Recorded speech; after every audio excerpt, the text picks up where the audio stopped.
시민 여러분, 요즘에 그 특례시라는 말씀 참 많이 들어보실 것 같습니다. 내년도 1월 1일이면 화성시가 전국에서 5번째로 특례시로 출범하는데요. 특례시로 출범하면서 왜 일반구 얘기를 같이 할까라고 생각하실 수가 있겠습니다. 먼저 특례시를 좀 설명드려야 될 텐데, 이 지방 행정에는 광역자치단체와 기초자치단체가 있습니다. 경기도, 인천광역시, 서울시 이렇게 광역자치단체이고요. 저희 화성시가 속해 있는 시군구가 기초자치단체입니다. 특례시라는 것은 기초자치단체에 속하면서 인구가 100만 이상이 되다 보니까 특수한 행정수요가 있겠구나 인정을 정부에서 해주는 겁니다. 법적으로 정부에서 그 광역 대도시에 준하는 그런 특수한 행정 수요를 인정을 해서 여러 가지 특례 권한을 인정해 준 게 바로 특례시입니다. 특례시가 되면서 저희가 20년이 걸렸죠. 2001년도에 화성군에서 화성시로 승격이 됐는데 그 당시에 시청하고 읍면동 행정체계를 운영했습니다. 20년이 넘도록 그 낡은 행정체계를 쓰면서 있는데 내년부터 특례시 대도시로 되면서 이제 행정체계도 다시 대도시급에 맞게 광역 수준의 행정체계를 갖춰야 된다는 취지입니다. 일반구 추진에 대해서 필요성을 좀 말씀드릴 텐데요. 좀 자세히 한번 좀 들여다보겠습니다. 말씀드린 대로 저희가 2001년도 시승격 시 21만인데 현재 6월달 기준으로 102만이 조금 안 됩니다. 20년 동안 한 5배 정도 증가하고 있다 이렇게 저희가 표현하고 있는데 연간 4% 증가율을 보이고 있습니다. 100만인데 4%면 한 해에 4만 명 정도죠. 2년이면 한 8만 명 정도 인구가 붙는데 인근의 과천시 인구가 8만 명입니다. 그러니까 저희는 2년에 한 번씩 과천시만한 행정 수요가 옆에 하나씩 붙는다고 하니 얼마나 지역이 급속도로 성장하는지 느껴지실 것 같습니다. 인구가 증가하면 행정 수요와 바로 이제 연결되는 그 지표이기도 하고요. 또 행정 수요에 연결되는 지표가 바로 면적입니다. 저희가 많이 얘기하죠. 서울시의 1.4배 면적이다. 수원시 기초자치단체에서 현재 인구가 제일 많은 수원시가 122만인데 수원시보다 7배 넓게 있습니다. 저희가 양평구를 제외하고 경기도에서 2번째로 도시 행정 면적이 굉장히 넓은데요. 대부분 그 3위, 4위가 양평, 가평, 포천, 경기 북부에 해당됩니다. 산지가 많이 있고 군사 보호시설들이 많이 있는 경기 북부를 제외하고 경기 남부에 이 정도 행정 면적이 있다는 것이 놀랍기도 하고요. 저희 화성시의 저력이기도 하다고 저는 생각하고 있습니다. 가열 용지가 이렇게 많이 있었기 때문에 그동안 20년 전에는 경기 그 수도권 서남부의 작은 도시에서 시작을 해서 현재는 명실공히 대한민국을 대표하는 선도 도시로 또 서 있습니다. 가열 용지가 넓은 게 그만큼 또 해군이라는 말씀입니다. 근데 넓은 것이 해군이기도 하면서 한편으로는 좀 곤욕스러운 부분도 있습니다. 시민 여러분들 봉단 지역이라 조금 체감이 좀 다를 수 있는데요. 저쪽 우정이라든가 동탄에서 개발행위 같은 민원을 보기 위해서 시청까지 오는데 얼마나 걸리는지 혹시 아십니까? 차로 요즘에 많이 좋아져서 1시간 걸립니다. 대중교통으로 하면 한 2시간 충분히 걸리고요. 저희가 행정체계를 개편하는 주요 이유가 시민분들의 편의와 행정의 효율입니다. 어디에 계시든지 30분 이내에 행정 서비스를 접할 수 있도록 중간 행정체계를 놓자가 저희 그 일반구 설치의 핵심 목적이라고 할 수가 있겠습니다. 저희 행정수요를 잠깐 좀 말씀드리겠습니다. 왼쪽 아래에 자랑스럽게 일자라고 크게 있는데 전국 1등이라는 뜻입니다. 출생아수 6,700명, 아동인구수 18만 명, 등록 외국인은 안산시 다음이어서 2등입니다. 38,000명. 그리고 기업 투자 분야에서도 보면 사업체라든가 제조업 종사 대수, 제조업체 공장수 이런 부분도 다 지표가 전국에서 1, 2위 그리고 경기도에서 1, 2위 이렇게 하고 있습니다. 이것은 현재 오늘 수준에서의 행정 수요를 말씀드리는 거고요.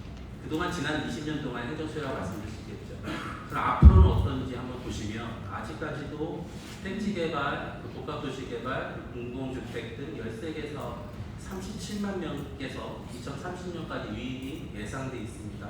앞으로도 화성시는 더 커지고 더 할 일이 많고 더 많은 그 인구 유입이 예상된다는 말씀입니다.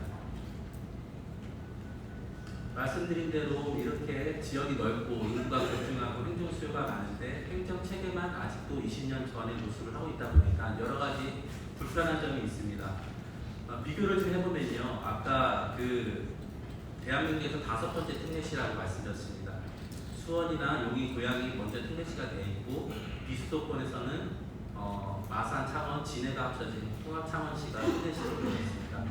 여기 보면은 그 가운데 현장 행정 기관이라고 이렇게 표시되어 있습니다. 저희는 구에 공간이 비어 있죠. 다른 지역에는 다 구가 있습니다. 구청이라는 행정 체계의 약 45%의 공무원 수가 현장에서 일을 하고 있다는 뜻입니다. 저희 시 같은 경우는 읍면동하고 출장소 일부에서 30%가 현장에 있습니다. 본청 중심의 행정 체계라는 것을 여실히 보여주는 지표입니다.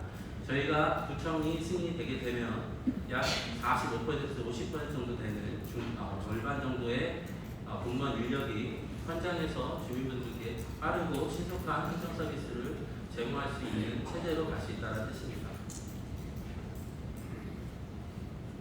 이러한 필요성에 대해서 주민 여러분들도 잘 알고 듣고 계십니다. 19년부터 시작됐던 이 구청 설치 이슈에 대해서 지난 3년 동안 단일 민원 건수로 가장 많은 민원을 내리고 계십니다. 3,400여 건 분이, 물론 이거 외에 커뮤니티라든가 지역에서 하시는 말씀까지 하시면 이에 대한 관심이 얼마나 높은지 저희가 잘 알고 있습니다.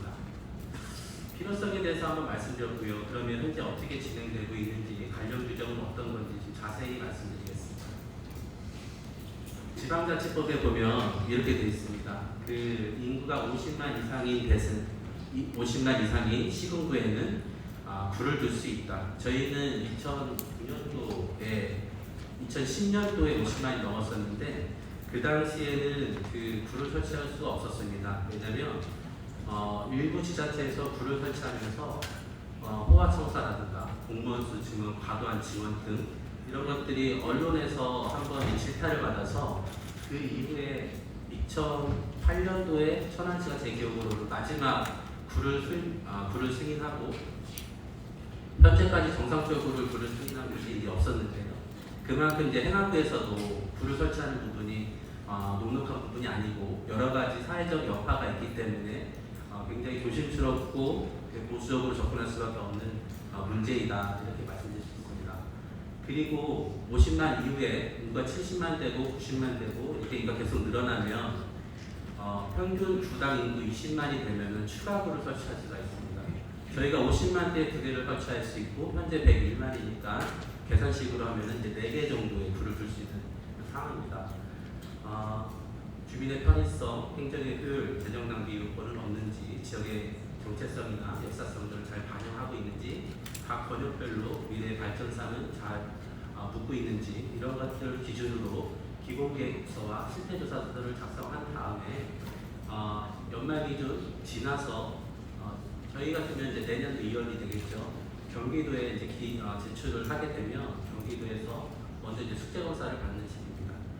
타당성을 검토하고 승인 여부, 적정하게 짜여진 계획서인지 본 다음에 3월 말까지 행안부에 도에서 건의를 하고 행안부에서 이제 검토를 하는 기간이 갔는데 이게 6개월이 될지 1년이 될지 사실 이게 좀 답답한 부분인데 명확하게 법에는 없습니다. 구청 같은 경우도 6개월 그리고 그 아까 말씀드린 천안시역도 평균 한 1년 정도 소요되는 걸로 봐서는 최단 시간이 아마 한 6개월 정도인 것 같아요. 승인이 되고 나면 저희 내부적으로 조례를 개정해야 되고 임시청사 마련 등을 해서 구청 체제로 출범하게 됩니다. 일반 기준을 좀 말씀드렸고요. 어떻게 그동안 그런 시는 준비해 왔는지 좀 말씀드리겠습니다. 아까 말씀드린 대로 2010년도에 50만이 돼서 법적인 요건을 1차적으로 갖췄었고 19년도에 인구 75만이 되어서 당시에는 세개구로 신청을 했었는데 2년 정도 차이가 나죠. 행안부에 제출했는데 그 2년 정도 후에 답변이 옵니다. 입증자료 그리고 주민의 의견 그리고 구체적인 사무, 기부, 부정원 배치 계획을 제출해라. 2년 만에 2년 만에 이제 보완이 온 건데 그만큼 이 행안부에서는 구청 설치에 대해서 그렇게 적극적인 자세는 아닌 것 같구나라고 어렴풋이 느끼실 수 있으실 겁니다. 그래서 당시에 이제 그 지역별로 여론조사를 했었는데 기억하시겠지만 당시 주민분들께서 4개구에 대한 요청이 강하게 있으셔서 당시에는 더 이상 추진을 하지 못했었고요.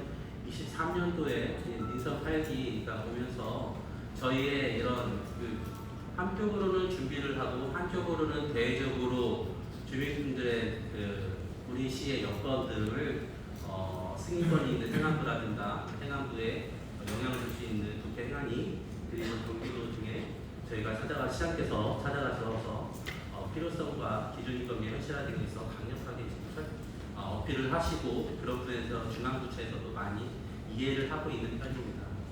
그래서 올해 이제 4월달에 저희 이제 특례시추인단이 신설되면서 일반부 구회관을 만들고 그에 대해서 국회도 시의원들과 소통을 해서 오늘 시민설명을 가지면서 구회관을 이제 말씀드리고 구회관을 4개 권역의 설명회를 끝나고 나면 그동안 설명회 때 주셨던 의견들을 최종적으로 검토해서 최종안을 확정 지을 생각입니다.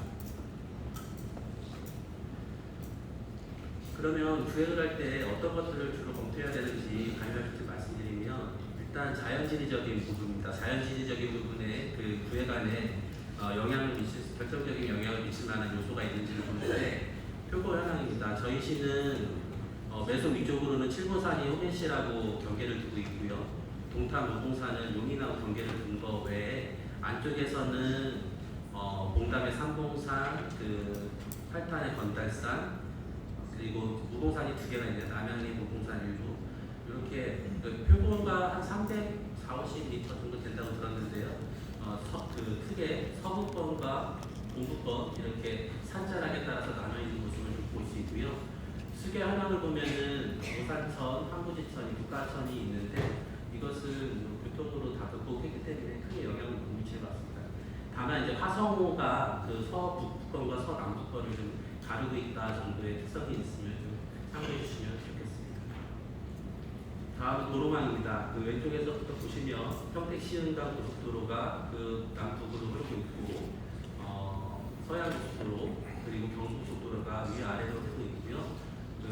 송산, 봉담, 동탄으로 이어지는 제2외곽 순환도로가 저희를 이제 동서로 나누고 있다고 보시면 되겠습니다. 그리고 올해 말 개통 예정인 서해안선 27년도 개통이 예정인 신안산선이 저쪽 세솔 남양 향남 밑으로 이제 이어지고 있는 것을 볼 수 있고요. KTX 경부선이 있고 병천역 중심으로 GTX 시천, 동탄 인덕원선과 SRT 등이 주 이제 철도망이라고 보시면 되겠습니다. 저희가 2035 도시 기본계획이라는 게 있습니다. 모든 도시가 도시를 운영하기 위해서 법상으로 국토에 의한 법상으로 기본계획을 실행하게 되는데 이 도시기본계획이라는 게 어떤 성격이냐면 화성시의 이제 미래상 그리고 도시의 장기적인 발전 방향을 제시한 법적인 최상위 계획이라고 저희가 보고 있습니다. 공간계획뿐만 아니라 또 화성시의 여러 가지 분야별 계획들 도시, 주택, 환경, 녹지, 문화 관광, 그리고 교육, 복지까지 해서 모든 분야에 대한 세부적인 계획들을 2035 도시기본계획, 그 전에는 이제 2025가 있었을 테고요. 그 앞에 저희가 10년마다 도시기본계획을 수립하고 5년마다 수정계획을 냅니다.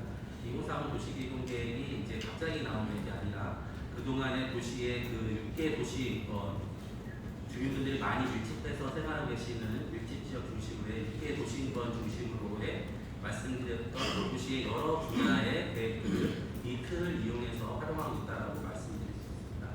그래서 동탄 도시형은 동탄 도시인권은 신도시로 해서 신도시 중에 가장 규모가 크죠. 그리고 삼성 반도체 등의 반도체 중심의 도시의 특성을 가지고 있습니다. 경남 도시형은 구도심권으로 이제 분류가 되면서 역시 관할에 삼성전자 캠퍼스가 연결되고 있고 6만 8천 명의 진한 신도시 개발이 이제 계획돼서 활발히 이제 진행될 것입니다. 그리고 항남은 이제 도농복합 도시권으로 구분돼서 기아자동차라든가 상시 제약단지 등이 있고, 공단 같은 경우는 그 7개 대학이 함께 밀집되어 있어서 4학년 특화단지로서, 그리고 공단 3지구를 포함한 3기 신도시 등, 남양은 서양 관광벨트와 현대자동차연구소, 송산은 순산브리티시, 테마파크, 이렇게 도시별로 그 특성, 동질의 특성이 있고 동질된 특성을 중심으로 발전 방향들이 수립해 나가는 것들을 이 6개 도시권의 도시기본계획으로 확인할 수가 있습니다. 4개 기획안입니다. 방금 보셨던 도시기본계획하고 어떻습니까? 거의 기배도 빼고는 똑같이 일치를 하더라고요. 각자 연구를 했는데 나중에 결과치를 보니까 도시기획안이 일치를 해서 저희도 연구진에서도 굉장히 놀랐었는데, 결국은 도시에 6개 동그라미가 있는 그 모든 밀집 지역의 생활권 중심으로 도시의 그 동질된 특성 그리고 미래의 동질된 특성 중심으로의 발전 방향으로 저희 구획안이 나왔다고 말씀드릴 수가 있습니다. 구획별로 세부적으로 좀 말씀드리겠습니다. 이건영 설명이기 때문에 일산 4번역은 간략하고 이건영 중심으로 좀 말씀드리겠습니다. 1번역은 서해안 관광벨트 그리고 평택 시흥강 고속도로, 신안산선 서해서 중심으로 고속도로가 펼쳐져 있고요. 한남권부터 남양권에서 현재 주민등록 인구는 23만여, 송산시티 국토개발 계획 도시 인구까지 하면 향후 구간 승인되고 모든 그 도시개발 사업들이 완료돼서 입주가 되시면 예상 인구가 36만여 정도 되겠습니다.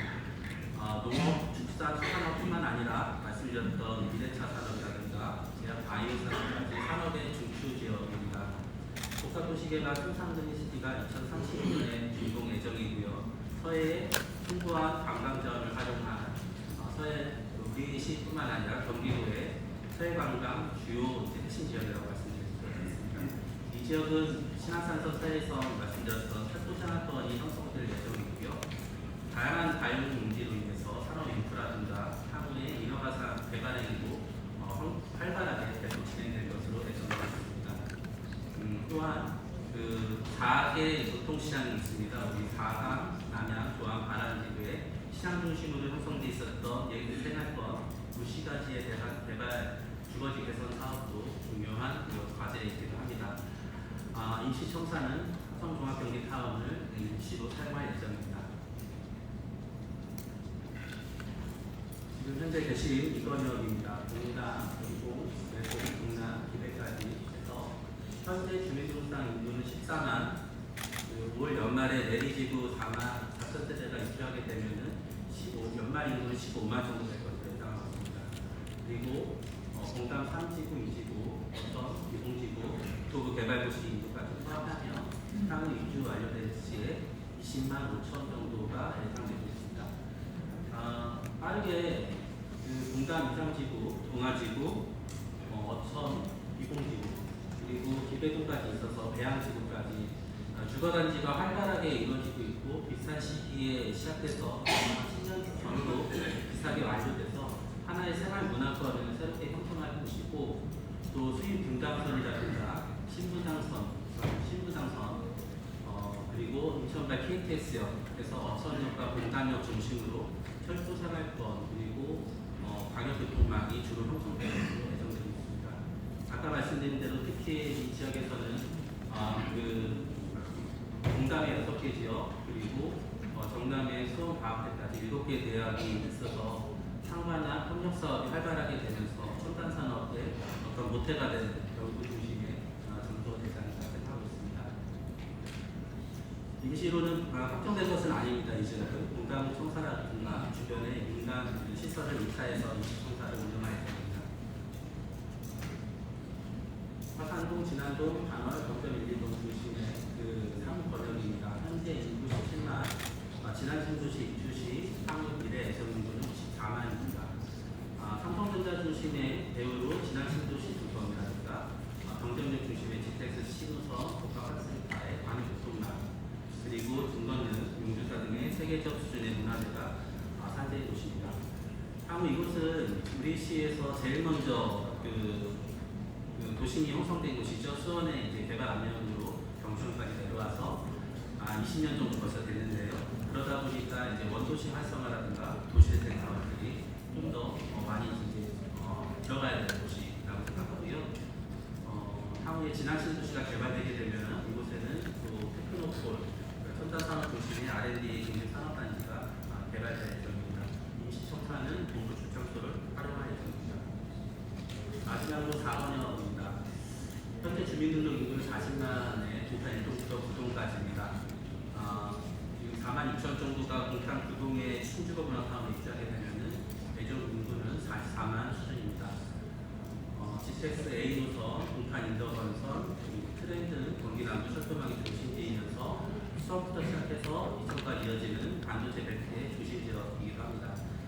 이 지역은 그 LH에서도 신개발하면서 교통 인프라 등은 이미 갖춰있기 때문에 주로 교육이나 아동, 어르신들에 대한 복지 인프라 강화, 그리고 많은 주민들이 함께 거주하는 곳이기 때문에 녹지나 공원 등의 문화시설 등의 합충이 필요한 지역이기도 합니다.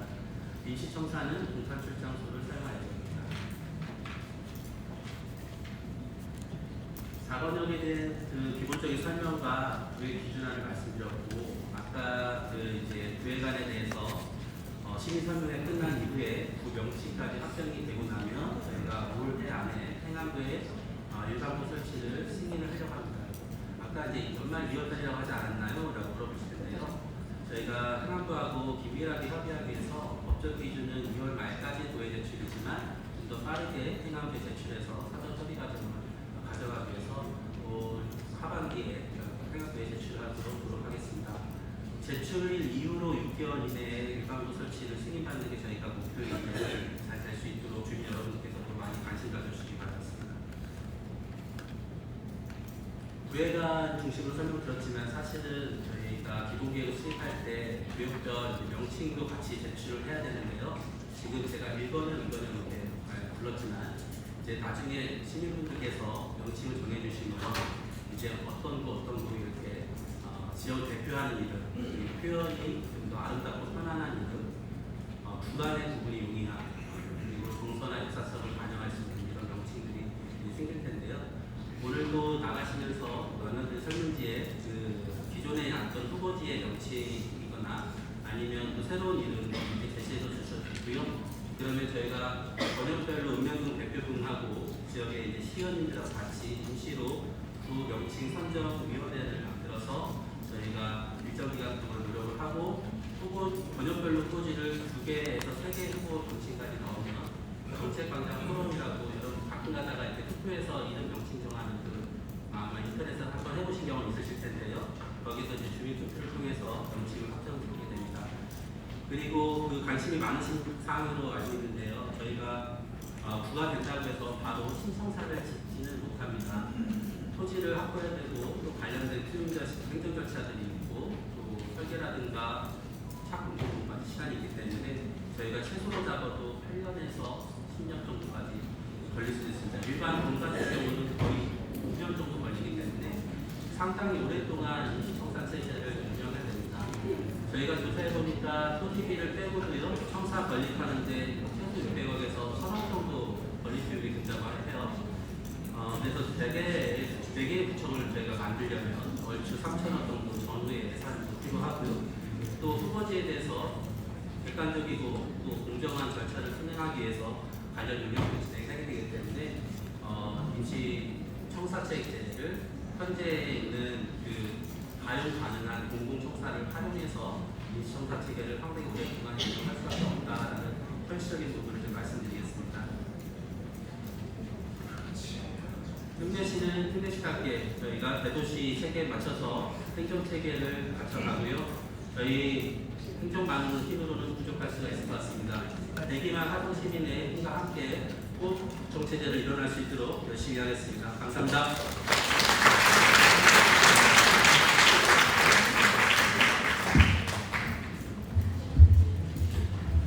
이어서